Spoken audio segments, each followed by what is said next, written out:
जैसा कि इससे प्रीवियस वीडियो में मैंने बात की कि जो सॉल्वेंट एक्सट्रैक्शन है वो डिस्ट्रीब्यूशन लॉ को या पार्टीशन लॉ को फॉलो करती है। इसका मतलब क्या है, डिस्ट्रीब्यूशन लॉ क्या है या पार्टीशन लॉ इसको क्यों कहते हैं, इसकी डेफिनेशन सबसे पहले समझ लेते हैं, फिर मैं अगली बात डिस्कस करता हूँ। डेफिनेशन इसकी ये है जी, the law this law states that a solute distributes itself between two immiscible liquids in a constant ratio of concentrations irrespective of the amount of solute added। कि जो सल्यूट होता है, जो किसी भी सोल्यूशन के अंदर मौजूद होता है, ठीक है, वो सल्यूट अपने आप को डिस्ट्रीब्यूट कर लेता है दो इमिसिबल लिक्विड्स के दरमियान। एक वो लिक्विड, एक वो सॉल्वेंट या लिक्विड जो आप बाहर से डालते हैं जिसके अंदर उस सल्यूट ने आना होता है, ठीक है, और वो जो बाहर से आप सॉल्वेंट डालते हैं वो इमिसिबल होता है, सॉल्युबल नहीं होता सॉल्यूशन के अंदर, ठीक है।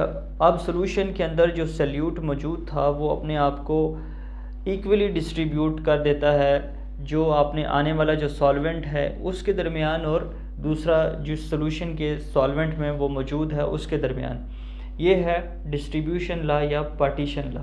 मैं एक एग्जांपल आपको दूंगा, आपको मेरी इस बात की समझ ईज़िली आ जाएगी, ठीक है। सपोज़ आप एज्यूम करें कि मेरे पास एक सॉल्यूशन है, पोटाशियम आयोडाइड KI एक साल्ट है, ठीक है। इसका मैंने सॉल्यूशन बनाया हुआ है वाटर के अंदर, ठीक है। अब जब वाटर के अंदर जिस तरह मैं सोडियम क्लोराइड को डालता हूँ इस तरह मैंने पोटाशियम आयोडाइड को डाला है, ठीक है। क्या होगा कि ये दोनों तरह के आइंस, पोटाशियम और आयोडाइड आइंस सेपरेट आउट कर लेंगे, ठीक है। वाटर में जब इनका सोल्यूशन बनेगा ये दोनों आइंस सेपरेट आउट हो जाएंगे, पोटाशियम आइंस सेपरेट और आयोडाइड आइन सेपरेट, ठीक है। जब पोटाशियम और आयोडाइड आइन सेपरेट होते हैं, यहाँ पर हम डिस्कस करते हैं आयोडाइड आइंस को, आई नेगेटिव को। हमारी कोशिश ये है कि हम बाहर से कोई भी इमिसिबल सॉल्वेंट डालें और हम इस सोल्यूशन के अंदर जो वाटर और पोटाशियम आयोडाइड का सोल्यूशन है इसमें से हम आयोडीन I2 को निकालें।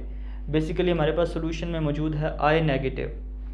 तो उससे पहले एक इक्वेशन है, आप ये समझ लें, एक डायनामिक इक्विलिब्रियम एक्सप्रेशन मैंने यहाँ पर लिखी हुई है कि हमारे पास जो आयोडाइड आइंस है ना, आयोडाइड आइंस, आई नेगेटिव आइंस जो हैं, ठीक है, ये सोल्यूशन में हमारे पास दो तरह के आइंस मौजूद होते हैं। एक I3 negative ions, try iodide ions मौजूद होते हैं, जो किस तरह बनते हैं, जो आयोडीन के और आई नेगेटिव के मिलने की वजह से बनते हैं, ट्राई आयोडाइड आइंस। और अगर इन ट्राई आयोडाइड आइंस की ब्रेक डाउन हो जाए तो हमारे पास वापस आयोडाइड आइन और आयोडीन मालिक्यूल्स बनते हैं, ठीक है। ये एक डायनामिक इक्विलिब्रियम एस्टेब्लिश्ड हुई होती है इस ट्राई आयोडाइड आइन के दरमियान और इस आयोडीन और आयोडाइड आइन के दरमियान। जिस रेट के ऊपर ये आयोडाइड आइन रिवर्स रिएक्शन करता है, ट्राई आयोडाइड आइन रिवर्स रिएक्शन करके आयोडाइड आइन और आयोडीन बनाता है, इसी रेट के ऊपर फॉरवर्ड रिएक्शन भी हो रहा होता है और ये ट्राई आयोडाइड बन रहा होता है, ठीक है। यहाँ पर एक डायनामिक इक्विलिब्रियम एस्टेब्लिश्ड हुई होती है। हमारी कोशिश ये है कि हम इस आयोडीन को, इस डायनामिक इक्विलिब्रियम जहाँ पे एस्टेब्लिश्ड हुई हुई है, इसमें से हम आयोडीन को एक्सट्रैक्ट आउट कर लें, हम सेपरेट आउट कर लें, ठीक है। कोई ऐसा बाहर से इमिसिबल सॉल्वेंट हम डालें जो इसको एक्सट्रैक्ट आउट कर ले, ठीक है। तो हम क्या करते हैं, हम CCl4 carbon tetrachloride, basically it is a non polar solvent, हम ये ऐड कर देते हैं इस होल सोल्यूशन में। और आपको ये बात पता होनी चाहिए जो आयोडीन है वो सॉल्युबल है इस कार्बन टेट्राक्लोराइड में, ठीक है। और जो ट्राई आयोडाइड आइन है वो इस कार्बन टेट्राक्लोराइड में सॉल्युबल नहीं है, ठीक है। ट्राई आयोडाइड आइन सॉल्युबल है वाटर में, ठीक है।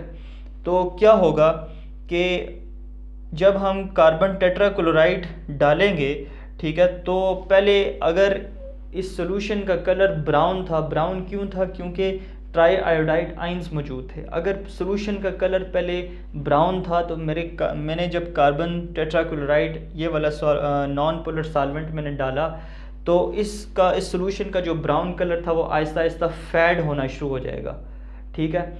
और इस सॉल्यूशन का जो कलर है वो पर्पल होना स्टार्ट हो जाएगा, एक पर्पल लेयर हमें बनती नज़र आएगी कार्बन टेट्राक्लोराइड वाली साइड पे, इसका मतलब ये होगा, जब पर्पल लेयर बनेगी इसका मतलब ये होगा कि आयोडीन मालिक्यूल्स इंटर हो रहे हैं CCl4 लेयर के अंदर।